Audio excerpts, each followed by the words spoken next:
General Hospital recaps. Lulu discovered the shocking truth.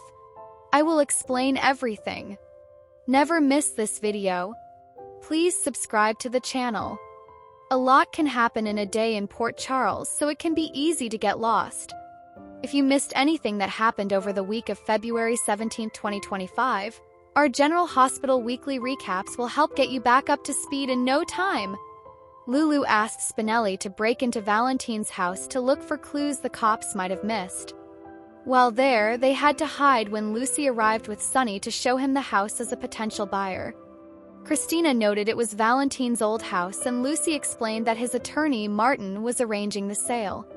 Sunny agreed to buy the house, and after they left, Lulu realized Martin was in contact with Valentine and could lead her to Charlotte.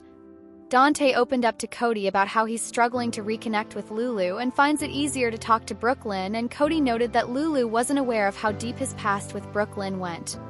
Lulu sneaked into Martin's room and went through his stuff, discovering the notes from his meeting with Lois with the truth about Brooklyn's baby.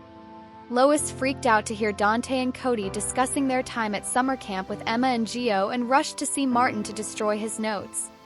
Lulu found Cody and tricked him into telling her about that summer with Dante and Brooklyn.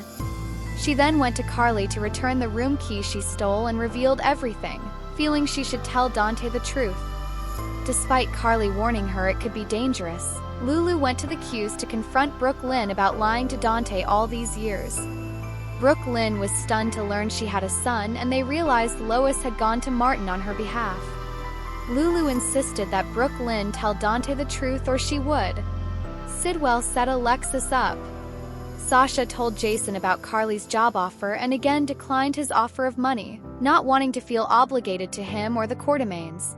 After he left, Sidwell appeared to offer Sasha $250,000 if she told everyone at Deception that her kidnapping was a misunderstanding. He reminded her he just wanted his diamonds back from her mother and promised his business deal with Deception was legit.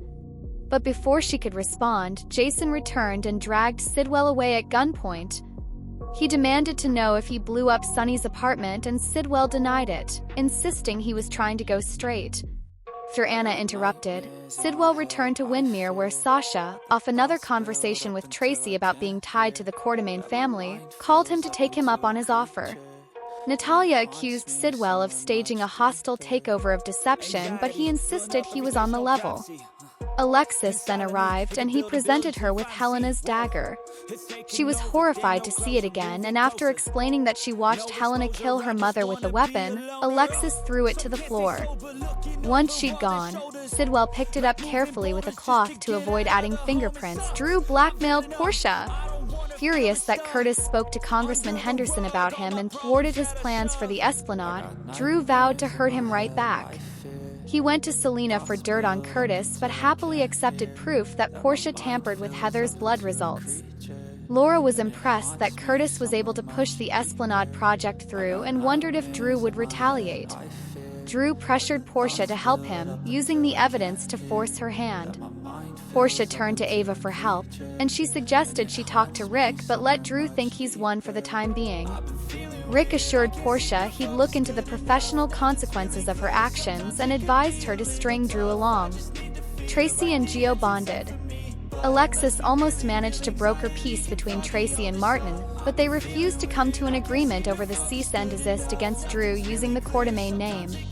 Dante was at Bobby's, where Gio was opening up about not feeling like he fit in with the cues when Tracy called him to arrest Martin for trespassing. Gio mentioned a saying of his mom's about whether something would still be important in the future, and Tracy remembered Lila had a similar saying. Tracy told Alexis to file the order against Drew and vowed to have her own survey of the family crypt made up that would prove it's on the Quartermaine property. Tracy again lashed out when Sunny brought papers for Gio to sign, insisting the cues would take care of his education, but Gio again defied her and signed them. She lauded Gio for standing up to her but hoped he wouldn't regret his loyalty to Sunny. Carly had second thoughts. Carly was on a date with Brennan when Vivian, a woman from his past, interrupted to flirt with him. Carly felt like they were on two different pages, but he insisted he had feelings for her.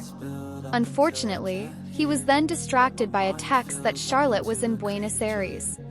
Later, Jack tried to assure Carly he wanted something serious, but she insisted their lives were incompatible.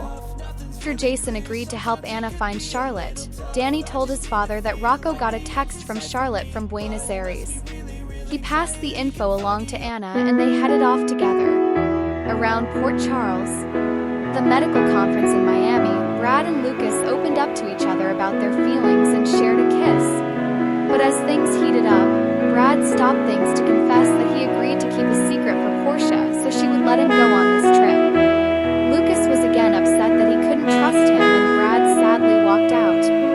Carly warned Willow that moving in with Drew would upset Michael and start a war. Though Nina publicly defended her daughter's choice, she later agreed with Carly that Drew needed to be dealt with. Drew met with Liz about a pediatric sports program at the hospital and then Kai, who was also happy to be a part of it. Anna asked Maxie to give Emma an internship at Deception as she was interested in chemistry. Emma agreed to think about it and later, Gio agreed it sounded like a good opportunity. Felicia brought James to the ER with a broken arm and after Isaiah took care of him, the doc praised Willow's performance. He then paid a visit to Jordan to tell her he was willing to pursue something quietly while she publicly went after Sidwell and they shared a passionate kiss. At the WSB training facility, Jocelyn clashed with her trainer who didn't understand why a rich girl was doing this. She insisted she wanted to help people and he warned that ideals are not a good asset for an agent. But he was then grudgingly impressed with her fighting skills. No more today. What are you thinking about this gossip today? Let us know in the comments and stay tuned by subscribing to our channel to get more updates like this. Thank you.